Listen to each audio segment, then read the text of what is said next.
ama ci mbégte ànd ak yéen ci lii di la matinale 313 comme ni ñu koy defee tous les samedis 9h jàpp 11h alors doyen Alpha comme ni ma ko junjee léegi rek ci ponk bi tey ñu ngi xaarandi le premier ministre Ousmane Sonko fële nga xam ne nag moo di ca Touba.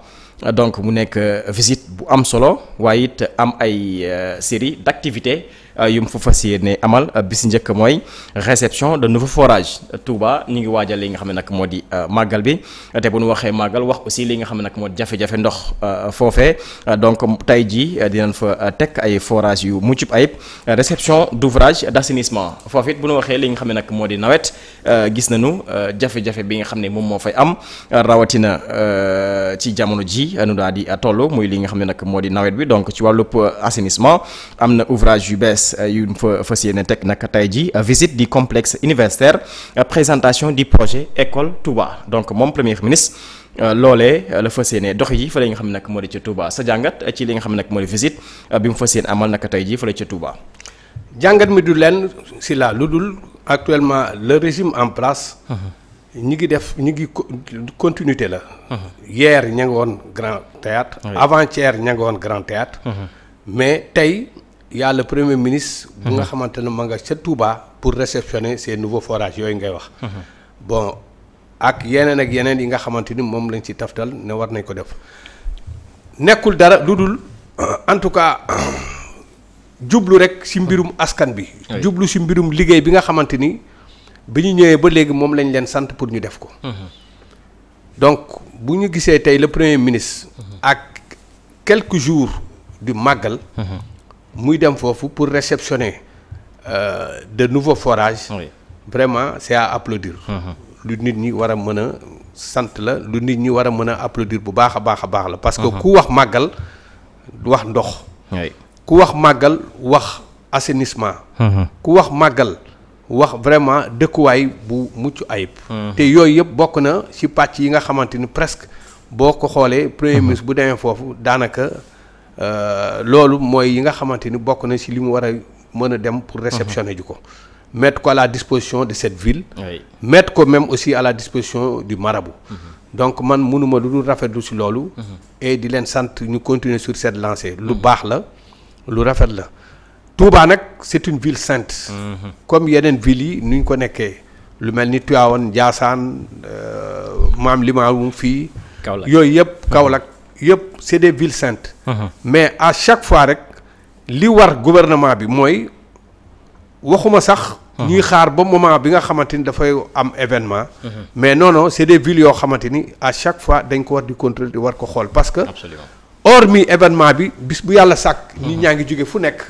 di fa ñëw pour di sàkku si ñaan mais aussi di fa ziar si donc dafay baax yu mel noonu bu amee yooyu nga xamante ni tey moom le premier ministre wala recevoir yi foofu fële ca Touba mu nekk loo xamante ni dafay mën a saw fépp si këru diine yi parce que dañ ko fay soxla vraiment maa ngi leen di remercier bu baax a baax di leen sant leen gërëm si loolu nga xamante ni moom la ñu jugte ba war ko mën a réceptionner tey. exactement Ndeye Assa Diop maa ngi lay nuyu bu baax a baax maa ngi gis sa message léegi Ndira Jonno ak ñëpp ñuy soog a teew ci li nga xam ne nag moo di live bu 313 digital maa ngi leen di nuyu.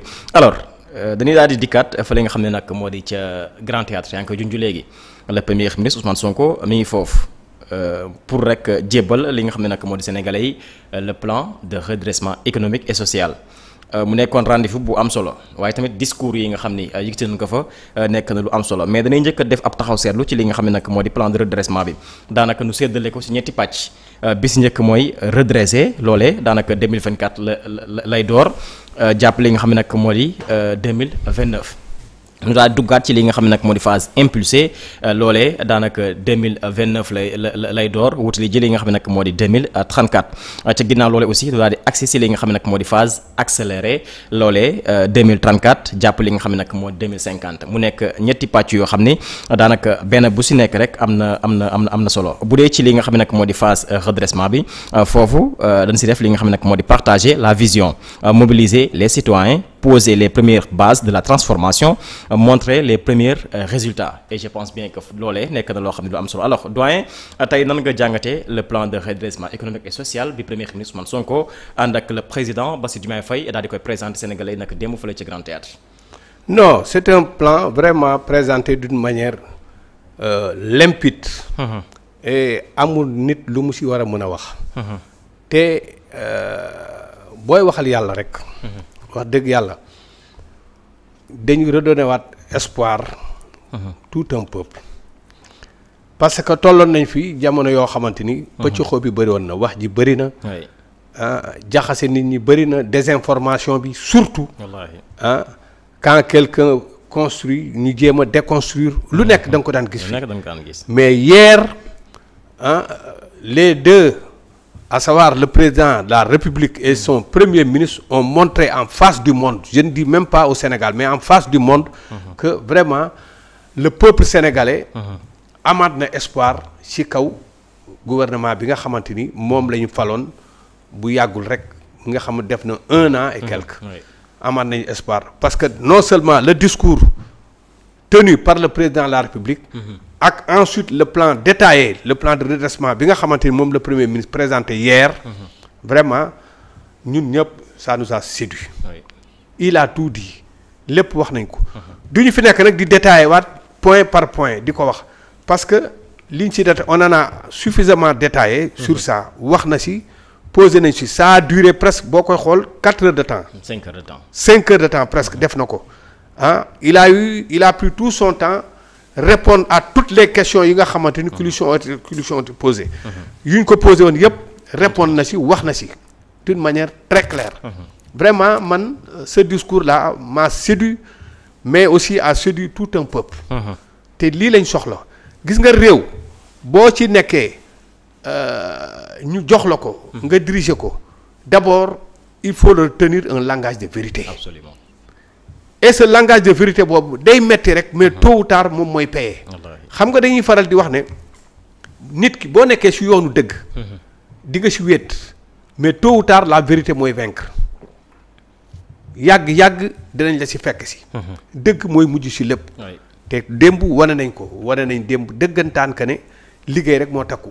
te liggéey boobu nag ñi ngi ci xanaa di ñaan rek ñu ñaanal leen ñu réussir cette mission. Parce que réussir cette mission, c'est réussir à faire redresser non seulement le pays, mais aussi c'est réussir à faire vraiment à donner encore espoir aux populations, mais aussi delloo Sénégal ci beneen anam. boo xamante ni vraiment nekkuñu ci woon. kon boog vraiment man ce discours d'hier.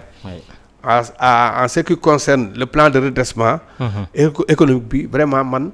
lu ma neex la mais daf ci am benn lu jàpp lu tuuti lu ma siy jàpp. souveraineté.